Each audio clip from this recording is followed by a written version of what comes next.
पूरे देश में ही नहीं पूरे विश्व के मुस्लिम देशों में वक्फ बिल चर्चाओं का विषय बना हुआ है। भारत में 2 अप्रैल को लोकसभा और 3 अप्रैल को राज्यसभा में 12-12 घंटे की चर्चा के बाद पास होने से जहां एक तरफ कुछ मुस्लिम समुदाय के नेता नाराज हैं, तो वहीं हिंदू पक्ष खुश नजर आ रहा है। और ये काम हो गया है, जिसकी वजह से बहुत ही अच्छा ये हुआ है। इसमें कोई गलत काम नहीं है एंड सब लोग बहुत ही अप्रिशिएट भी कर रहे हैं, पूरे जनता भी। और वक्फ बोर्ड में संशोधन किया है, ये बहुत जरूरी था। इतराज तो केवल उन्हीं लोगों को है जिन लोगों ने वक्फ बोर्ड के सहारे अरबों खरबों रुपए की जमीन पर कब्जा किया था। इस नए कानून को लेकर सुप्रीम कोर्ट में अब तक 6 याचिकाएं दाखिल हो चुकी हैं। वहीं all India Muslim personal law board ने 11 अप्रैल से पूरे देश में विरोध प्रदर्शन करने की घोषणा भी की है। इस विषय पर मथुरा में सनातनी और सांसद हेमा मालिनी का क्या कुछ कहना है, आइए सुनाते हैं। अगर हम कुछ नहीं बोल रहे हैं तो इसका मतलब वक्फ बोर्ड को लेकर क्या कहेंगे? किस तरह से वक्फ बोर्ड का बहुत ही खुशी की बात है। पूरा देश भी बहुत ही खुश है कि वक्फ बोर्ड का बिल पास हो चुका है राज्यसभा में और लोकसभा में। हम लोग सुबह 4 बजे तक बैठे थे और ये काम हो गया है, जिसकी वजह से बहुत ही अच्छा ये हुआ है। इसमें कोई गलत काम नहीं है एंड सब लोग बहुत ही अप्रिशिएट भी कर रहे हैं, पूरे जनता भी, क्योंकि जो महिलाओं के लिए जो तकलीफें हो रही थी वक्फ बोर्ड की वजह से, मुस्लिम महिलाएं, उन लोगों के लिए भी बहुत अच्छा हो गया है। So it is very good what has happened, so everybody appreciates. Madam, विपक्षी उससे खुश नहीं है, सुप्रीम कोर्ट चली गई कांग्रेस से। विपक्ष कभी भी खुश होंगे ही नहीं, उनको होना भी नहीं चाहिए, क्योंकि कुछ ना कुछ वो नुक्स निकालते रहेंगे। That is their job to do that.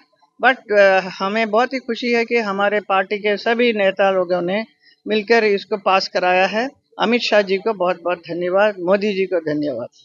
नमस्कार, मैं शिवांगी चौधरी, आप देख रहे हैं हिंदुस्तान तहलका। इस वक्त मैं मथुरा श्री कृष्ण जन्मभूमि पर मौजूद हूं और एक मामला, एक मुद्दा वक्फ को लेकर लगातार जिस तरीके से आपने देखा कि पहले लोकसभा में और फिर राज्यसभा में लगभग 13 घंटे तक पहले लोकसभा में चर्चाओं के बाद राज्यसभा में भी वो पारित कर दिया गया। उसको लेकर लगातार चर्चाएं बनी हुई हैं। मुस्लिम पक्ष भी अपना जो है पक्ष रखता हुआ नजर आ रहा है, हाई कोर्ट की शरण लेने की बात कर रहा है। लेकिन इस बीच मेरे साथ में बातचीत करने के लिए फिलहाल दिनेश शर्मा जी, श्री कृष्ण जन्मभूमि संघर्ष न्यास के अध्यक्ष मौजूद हैं। दिनेश जी, क्या कहना चाहेंगे जिस तरीके से वक्फ बिल जो है, संशोधन का बिल जो आया है, इसको लेकर क्या कहना है? देखिए, ये वक्फ बिल में जो संशोधन है वो भारत सरकार का बहुत ही ऐतिहासिक फैसला है।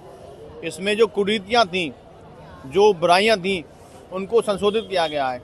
जिन माफियाओं ने वक्फ बोर्ड के सहारे करोड़ों रुपए की ज़मीन को कब्जा कर रखा था, वक्फ बोर्ड ने नजुल की भूमि, सरकारी भूमि पे कब्जा कर रखा था, तो उस ज़मीन को, कीमती ज़मीन को, गरीबों के लिए हॉस्पिटल बनेगा, उसमें कॉलेज बनेंगे, तो जन समुदाय का फायदा होगा।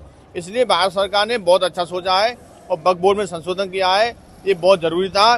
इतराज तो केवल उन्हीं लोगों को है जिन लोगों ने वक्फ बोर्ड के सहारे अरबों खरबों रुपए की ज़मीन पर कब्जा किया था। उनको दिक्कत है जो पार्टी पॉलिटिक्स, राजनीति खेल रहे हैं। जैसे ओवैसी है, ओवैसी की दिक्कत है, उसने सरकारी ज़मीन पर कब्जा कर रखा है। और कांग्रेस वाले, समाजवादी पार्टी वाले, उनको दिक्कत है कि जिन लोगों ने ज़मीनों का घोटाला किया उन सभी को हो रहा है। लेकिन मध्यम वर्गीय कोई दुख नहीं है। मध्यम वर्गीय मोदी जी की सभी तारीफ कर रहे हैं। ये मोदी जी ने बहुत ही ऐतिहासिक निर्णय लिया है।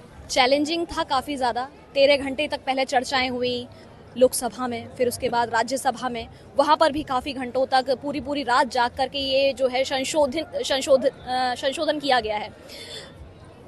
कुछ मुस्लिम समुदाय के लोग कह रहे हैं कि इससे फ़ायदा है, कुछ कह रहे हैं कि इसका कोई बदलाव नहीं होगा और मुसलमानों पर कोई फ़र्क नहीं पड़ेगा, और सरकार कह रही है कि पसमानदा मुसलमानों को इसका फ़ायदा मिलेगा, इस संशोधन का।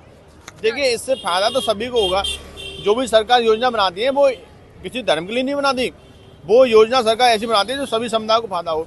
हमने भी माननीय मोदी जी को अपने खून से पत्र लिखा था और मांग की थी कि इस वक्फ बोर्ड को ख़त्म ही कर दिया जाए, क्योंकि वक्फ बोर्ड के सहारे बहुत बड़ा ज़मीनों का घोटाला हुआ।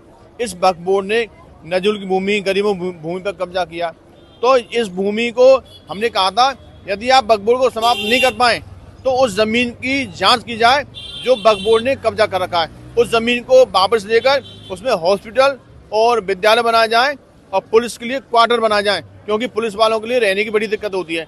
तो हमने सरकार से यही मांग की है कि उस जमीन को जन समुदाय के लिए प्रयोग किया जाए।